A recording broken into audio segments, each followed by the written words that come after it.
Dieu, que la paix et les bénédictions soient sur son prophète Mohammed ainsi que sa famille, ses compagnons. Chers frères et sœurs, je vous salue avec le salut de l'islam et le salut de l'islam. Assalamu alaikum wa rahmatullah. Dans ce sermon, nous allons poursuivre la série des sujets à élucider. Inch'Allah, on a commencé par l'éducation des enfants et aujourd'hui on va entamer le premier élément très important dans l'éducation des enfants, à savoir les parents. L'éducation des enfants n'est pas des ordres à donner, des menus bien faits, mais il s'agit du comportement des parents qui agit sur la droiture ou non la droiture des enfants. Et Allah subhanahu wa ta'ala, il a dit: ô vous qui avez cru préserver vos personnes et vos familles d'un feu dont le combustible sera les gens et les pierres, surveillés par des anges rudes, durs, ne désobéissant jamais à Allah en ce qu'il leur se commande, etc. Alors, le premier élément de référence de la famille, c'est le père qui, avec la mère, forme les parents, et le danger de l'éducation de cet enfant provient essentiellement de contradictions qu'il y a entre le père et la mère et leurs enfants. Donc c'est un danger qui va de soi parce que les enfants prennent les références, prennent le comportement et pas les ordres qu'on va formuler dans nos relations avec les enfants. Et donc, si le père est en contradiction continuelle avec ce qu'il dit et ce qu'il fait, l'enfant, il va être perturbé dans son éducation et il va prendre par défaut le comportement, donc la pratique des parents. Et donc, beaucoup de parents, malheureusement, ils ne font pas attention à ce qu'ils disent et à ce qu'ils font avec ces petits êtres qui sont très intelligents, qui sont des éponges et qui aspirent tout ce que les parents font et disent et appliquent. Et donc, cette contradiction entre ce qu'on croit et ce qu'on pratique va créer chez l'enfant un déroutement et une référence comportementale. Et parmi les choses qui sont très importantes, c'est que les pères ou les mères vont dire des mots qui sont grossiers, qui sont laids devant des enfants, et que les enfants vont très vite absorber ces mots et ils l'appliquent parce que leur référence, ils font ça. Et donc, ils disent par exemple: la récitation fréquente du noble Coran engendre la pauvreté et engendre l'inimité entre les gens. C'est grave comme parole de dire ça parce qu'ils vont créer chez l'enfant ou chez les enfants, ils vont détester le Coran parce qu'il va obstruer toutes les routes, tous les chemins qui mènent à la reconnaissance de Dieu, à la reconnaissance de paroles du Coran et de son prophète Mohammed sallallahu alayhi wa sallam. Comment éduquer ceux qui, entre parenthèses, volent avec le noble Coran et son état, et ce que je vous ai mentionné tantôt. Donc la contradiction totale entre ce qu'il a dit et fait, alors je veux que mon fils soit hétéro, etc. Et lui-même n'est pas sur la bonne voie. C'est-à-dire que ce que je voulais vous dire, c'est que on demande beaucoup de choses à nos enfants, comme si ces enfants, ils ont tout les qualités d'un ange alors que les parents ne font pas un effort de leur inculquer la voie naturelle, la fitra chez les enfants. Alors, quels sont les devoirs du tuteur? Premièrement, le tuteur doit être un exemple d'amour, un exemple de bien, un exemple de bonne direction, un exemple de droiture. Si nous voulons que nos enfants soient mieux que nous, il faut qu'on leur donne l'exemple, pas par la parole, c'est vrai que la parole, mais il faut que la parole suive l'application. Ou la bonne éducation, c'est de faire et les enfants, ils vont suivre. Deuxièmement, il doit être véridique dans leur discours, il ne doit pas être influencé par des mensonges. Donc si ces enfants, ils vont être influencés par déviation des parents, ils vont être déviés. Sauf Allah subhanahu wa ta'ala qui peut sortir des entrailles de ces gens qui sont égarés, des gens qui sont nobles et de bons comportements. Troisièmement, ne vous moquez pas des bonnes personnes référentielles de la communauté. Si vous vous moquez d'eux et vous donnez l'exemple à vos enfants qui se moquent aussi et qui ne prennent pas en considération les références de notre communauté musulmane.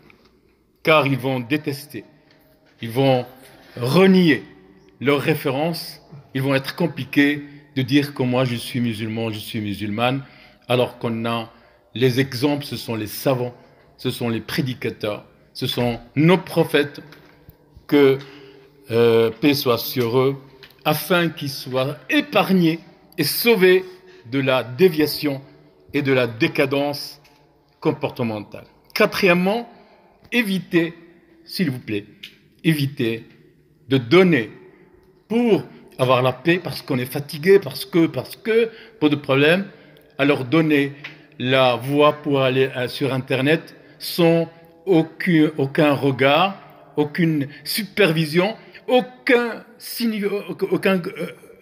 influence de notre part et de l'explication à ces enfants qui sont attirés par la lumière, qui sont attirés par l'animation dans le net, par les réseaux sociaux. Et nous sommes téléspectateurs de ce qu'ils font, de ce qu'ils vont devenir. Et après, on va dire, nos enfants, ils sont déviés. Mais c'est nous les responsables parce qu'on leur a donné l'outil à ne pas confondre avec la révision, avec le suivi. Parce que Allah, il nous a dit, dans le verset que je vous ai cité auparavant, on a une grande responsabilité s'ils vont rentrer en enfer, et que Dieu nous épargne.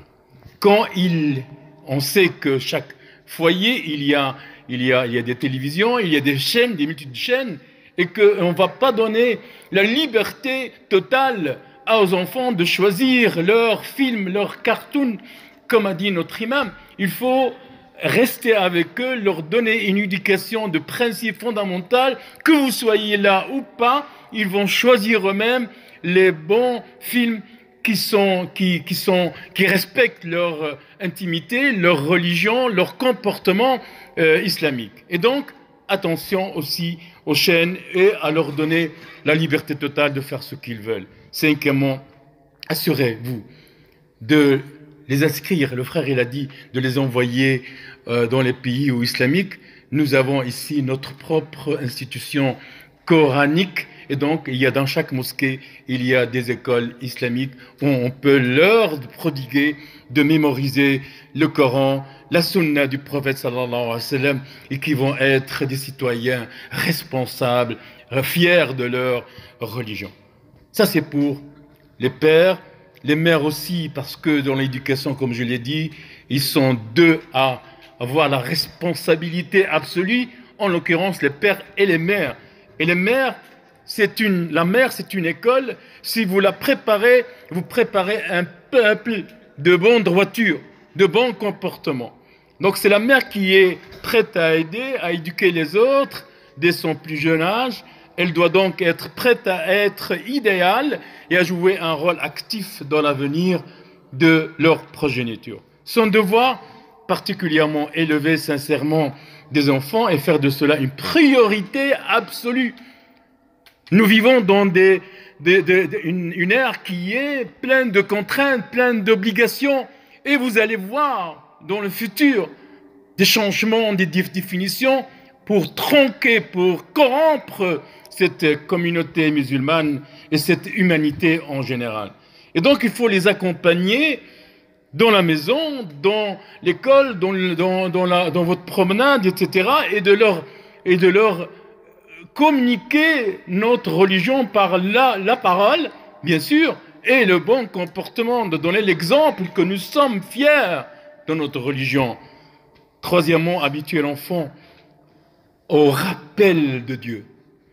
Vous le faites dormir avec les dhikr, avec les rappels de prophète Mohammed sallallahu alayhi wa sallam avant de dormir, au sommet, au réveil, avant de manger, après manger, etc. Donc ce qu'on appelle le dhikr de notre évocation continuelle avec Allah subhanahu wa ta'ala et son prophète Mohammed sallallahu alayhi wa sallam. Quatrièmement, si nécessaire, donc, faites-lui des films religieux ou même des films qui leur donnent une leçon, des leçons à sortir. Ne laissez pas regarder un film parce qu'il faut regarder un film, parce qu'il faut le faire profiter parce que nous sommes en vacances. Il faut que vous saviez, on l'avons dit ici, le temps est précieux. On va être jugé le temps, que ce soit en vacances ou pas en vacances. Le musulman, il n'est pas en vacances parce qu'il va arrêter de prier Allah. Je parle ici aux jeunes et aux moins jeunes. Donc nous prions Allah subhanahu wa ta'ala qu'on soit en plein travail, en plein école ou en plein vacances, ou en plein voyage, on est en évocation, on rappelle d'Allah subhanahu wa ta'ala. Donc il faut faire votre travail, il faut qu'on fasse notre travail, il faut qu'on se met la main à la main pour éduquer, pour protéger, pour corriger cette progéniture tant désirée par tout le monde, de la faire dévier de cette religion. Donc il est très important, parce que pour des raisons de temps, je ne vais pas tout dire, mais je vais vous dire l'essentiel d'avoir une communication avec Allah subhanahu wa ta'ala, une communication avec vos enfants. Il faut qu'il y ait un rappel entre vos épouses et vos maris et vos enfants, alors que vous pouvez regarder des chaînes, vous pouvez regarder des émissions qui sont inutiles.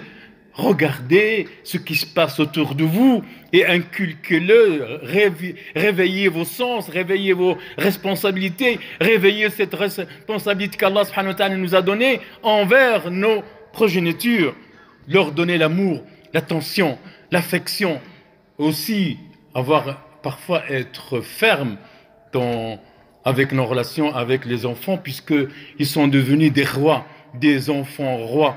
Mais dans notre religion, il n'y a pas des enfants rois, il y a des enfants responsables. Malgré qu'ils sont enfants, il faut leur assumer la responsabilité, qui seront les futurs hommes, les futures femmes de cette communauté. Les garçons, et comment surveillent-ils? Premièrement, des parents qui sont de bons guides. Deuxièmement, un enseignement soucieux de l'intégrité des enfants, dans le respect de la personnalité des enfants. Et troisièmement, qu'un enfant soit dans une atmosphère appropriée, exempté des tentations. Il faut qu'il soit dans un espace où il va bien se développer, bien avec ses parents, dans son espace, dans son atmosphère islamique. Quatrièmement, avec l'amour et de la religion, en ayant l'amour de la religion depuis l'enfance, et cela se fait par des conseils utiles. Et cinquièmement et enfin, en apprenant les principes de credo et de la sunna de Dieu, que Allah subhanahu wa ta'ala nous guide à apprendre à éduquer nos enfants et à les protéger, parce que nous allons être jugés sur ces progénitures. Wa astaghfirullah li wa lakum wa li jami' al-muslimin. Wassalamu alaykum wa rahmatullahi wa barakatuh. كتاب الله